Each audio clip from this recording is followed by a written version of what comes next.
of Indian rivers. 1. Major river systems. Himalayan rivers. These rivers are giants, born from the snow and ice of the Himalayas. This means they have a constant water supply, perennial, because even when it's not raining, the glaciers melt and feed them. They are also incredibly important for the fertile plains they create and the water they provide for a huge chunk of the Indian population. Think of the Ganges, the lifeline of northern India, and the Brahmaputra, known for its might and the fertile Brahmaputra Valley in Assam.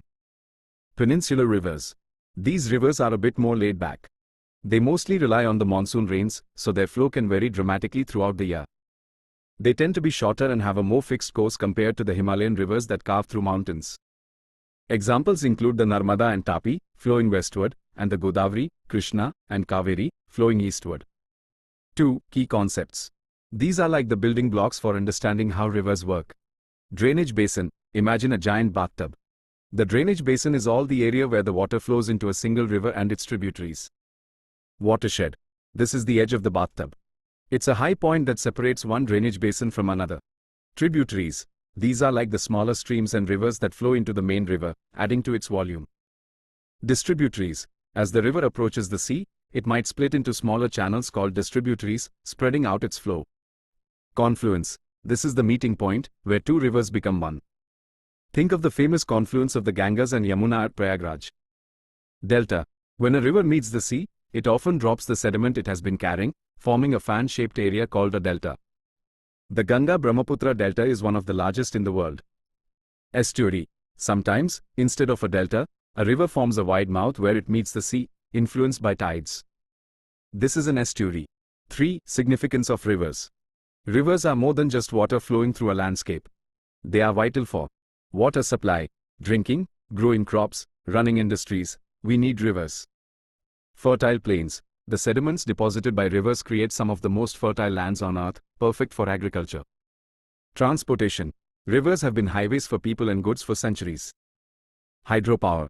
Dams on rivers generate electricity, powering our homes and cities. Ecosystems.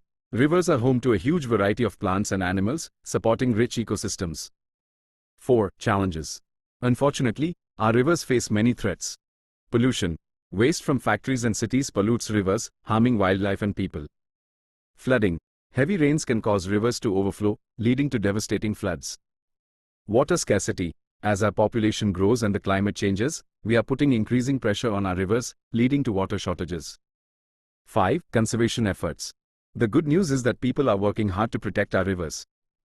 Cleaning and conservation. Government agencies and NGOs are working to clean up polluted rivers and restore their natural flow. Sustainable management. We are learning to use water more wisely, to ensure that there's enough for everyone. Beyond the notes. Remember, the NCERT textbook is just the starting point.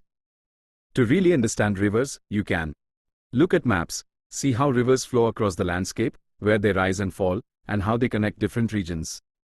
Visit a river. There's nothing like experiencing the power and beauty of a river firsthand. Read about river conservation. Learn about the challenges facing our rivers and how you can help protect them.